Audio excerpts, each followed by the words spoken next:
रूस के सदर व्लादिमीर पुतिन ने एक बार फिर आजाद फिलिस्तीन पर जोर दिया है। अब जबकि गजा में जंगबंदी का दौर शुरू हो रहा है, ऐसे में रूसी सदर का यह बयान कि खित्ते में तवीलुल मुद्दत इस्तेहकाम की सबसे अहम और लाजमी शर्त एक आजाद फिलिस्तीनी रियासत का क़याम है। पुतिन के इस बयान से जहां फिलिस्तीन काज को मजबूती मिलती है, वहीं माहिरीन भी इस बयान के कई माने निकालते हैं। और आज इसी को हम समझने की कोशिश करेंगे, क्योंकि जिस तरह से डोनाल्ड ट्रंप ने मुआहिदा कराया और इस मुआहिदे के बाद अब गजा में जंगबंदी शुरू हो चुकी है। हालांकि इस मुआहिदे का ये पहला दौर है जिस पर एक तरह से अमल दरामद शुरू हो चुका है, लेकिन इस बीच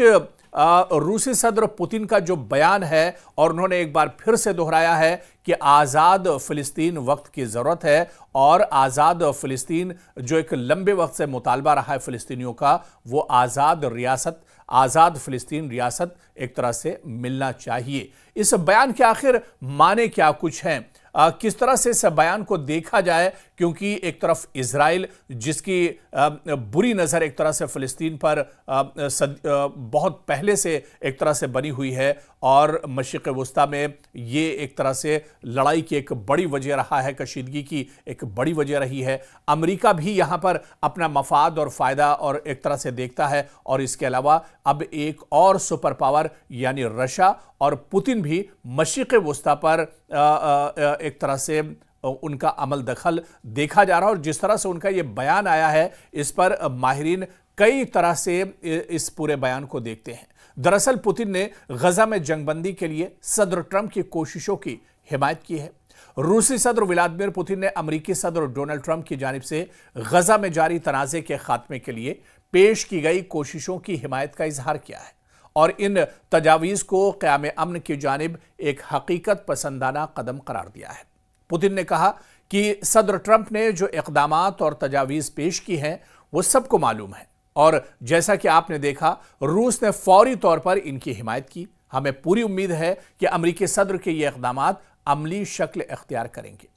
पुतिन ने मजीद कहा कि यह मंसूबा अरब और इस्लामी दुनिया की जानिब से मुस्बत अंदाज में कबूल किया गया है और इसके मुकम्मल निफाज को खित्ते में देरपा इस्तेहकाम के लिए उन्होंने ज़रूरी करार दिया है। पुतिन ने दो टूक अंदाज में इस मौके पर कहा कि रूस का मशरिक़ वुस्ता के हवाले से मौक़िफ़ हमेशा एक जैसा रहा है, और वो ये है कि वहाँ के मसाइल सियासी और सिफारती ज़राए से ही हल किए जा सकते हैं।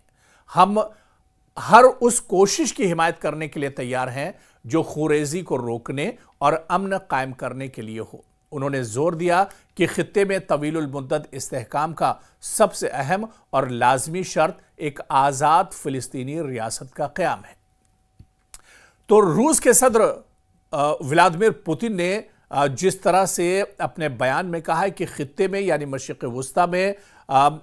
तवीलुल मुद्दत इस्तेहकाम का सबसे अहम और लाजमी शर्त उन्होंने जो बताई है कि आज़ाद फिलिस्तीनी रियासत का क़याम होना चाहिए, जिसके खिलाफ हमेशा से एक तरह से अमेरिका भी रहा है और इजराइल भी आज़ाद फिलिस्तीन के हक़ में नहीं है, और इसी वजह से मशरिक़ वुस्ता में एक तरह से तनाव और कशीदगी बनी रहती है। लेकिन पुतिन हमेशा से इस बात को कहते रहे, और एक बार फिर से जब गजा में जंगबंदी हो रही है, गजा में जब मुआहिदे का जो पहला दौर है वो शुरू हो रहा है, ऐसे में पुतिन का ये बयान बहुत माने रखता है। उन्होंने एक बार फिर से दोहराया है कि मशरिक़ वुस्ता में और इस पूरे खित्ते में सुकून और पीस और अमन जब ही एक तरह से हो सकता है जब यहां पर एक तरह से एक आज़ाद फिलिस्तीनी रियासत का क़याम हो सके। यानी पुतिन आज भी अपने बयान पर कायम है और वो चाहते हैं कि आज़ाद फिलिस्तीनी रियासत का क़याम होना चाहिए। यानी एक तरह से व्लादिमीर पुतिन डोनाल्ड ट्रंप और इसके अलावा बिन्यामिन नेतन्याहू की सोच से हटकर वो इस पूरे मसले को सोच रहे हैं, और जो फ़िलिस्तीनियों की मांग है, जो मशरिक़ वुस्ता के लोगों की मांग है कि आज़ाद फ़िलिस्तीनी रियासत का क़याम होना चाहिए, उसी बात को एक तरह से यहाँ पर व्लादिमीर पुतिन आगे बढ़ा रहे हैं। पुतिन के मुताबिक मास्को मशरिक़ वुस्ता में जारी हालात पर करीबी नज़र रखे हुआ है और वहां के शराकतदारों के साथ मिलकर तनाज़े के हल में किरदार अदा करने की कोशिश कर रहा है। आपको याद होगा कि 29 सितंबर को सदर ट्रंप ने गजा के लिए एक 20 नुकाती जंगबंदी मंसूबा पेश किया है, जिसके अहम नुकात कुछ इस तरह से थे कि तमाम इजरायली यरगमालियों की रिहाई के बदले में तकरीबन 2000 फिलिस्तीनी कैदियों की रिहाई हो, मुस्तकिल जंगबंदी हो, इजरायली फौज का गजा से बतदरीज इनखला हो। और ट्रंप ने ये बाकायदा ऐलान किया कि इस मंसूबे के पहले मरहले पर इजराइल और हमास के दरमियान मुआहिदा हो चुका है। मंसूबे के दूसरे मरहले में आप देखिए, क्योंकि अभी इस मंसूबे का पहला मरहला शुरू हुआ है, लेकिन इस मंसूबे का और इस मुआहिदे का जो दूसरा मरहला है वो कुछ इस तरह से है कि गजा में नई हुकूमत का क़याम होगा। अब गजा में नए सिरे से यानी सरकार होगी, यहां पर अब एक नया इक़्तिदार होगा और नई हुकूमत का क़याम होगा जिसमें हमास का कोई किरदार नहीं होगा। ये इस मुआहिदे के हिसाब से है। फिलिस्तीनियों और अरब और इस्लामी ममालिक की मुश्तरका सिक्योरिटी फोर्स यहां पर कायम की जाएगी। हमास को गैर मुसल्लह किया जाएगा, यानी हमास के जो हथियार हैं वो छीन लिए जाएंगे और उनको गैर मुसल्लह कर दिया जाएगा, यानी उनकी जो कमर है, उनकी जो ताकत है वो एक तरह से तोड़ दी जाएगी। गजा की तामीर नौ के लिए अरब और इस्लामी ममालिक माली इमदाद फराहम करेंगे। फिलिस्तीनी अथॉरिटी का किरदार महदूद हद तक इसमें शामिल होगा। ज़्यादातर अरब और मुस्लिम ममालिक ने दरअसल इस मंसूबे का खैर मकदम किया है, ताहम कई हुकाम का कहना है कि इस मंसूबे की कई तफसीलात पर मजीद बहस और मुज़ाकरात की ज़रूरत अभी भी है ताकि इसे मुकम्मल तौर पर नाफिज किया जा सके। और कहीं ना कहीं इस डील को दरअसल व्लादिमीर पुतिन भी शक की नज़र से देख रहे हैं और इसी वजह से उन्होंने कहा कि आज़ाद फिलिस्तीन रियासत की ज़रूरत है। तो कहीं ना कहीं जिस तरह से ये पूरा मामला सामने आया है, ऐसे में इसे समझा जा सकता है। और क्योंकि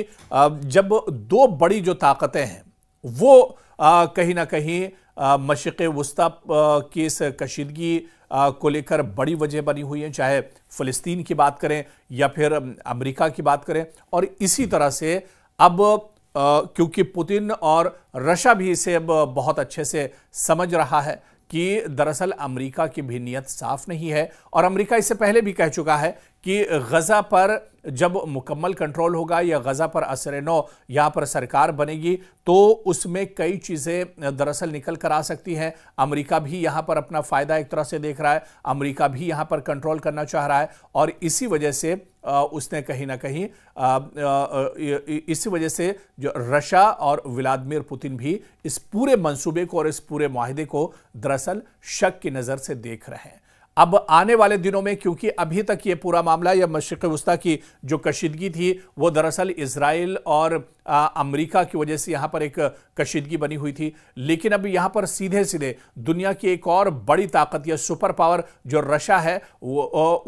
उसका भी अमल दखल एक तरह से क्या बढ़ेगा? क्या व्लादिमीर पुतिन अब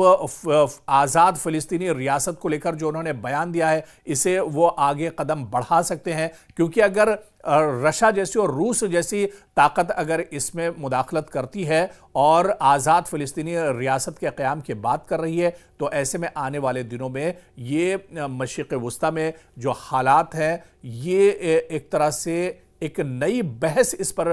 छिड़ सकती है या फिर यहाँ पर अगर जंग का एक और दौर शुरू होता है तो ये जंग अब जो माजी में जंगें हुई हैं उससे बहुत मुख्तलिफ होगी, क्योंकि यहाँ पर अब इजराइल और अमेरिका के खिलाफ सीधे सीधे रूस और व्लादिमीर पुतिन एक तरह से दीवार बनकर खड़े हो सकते हैं।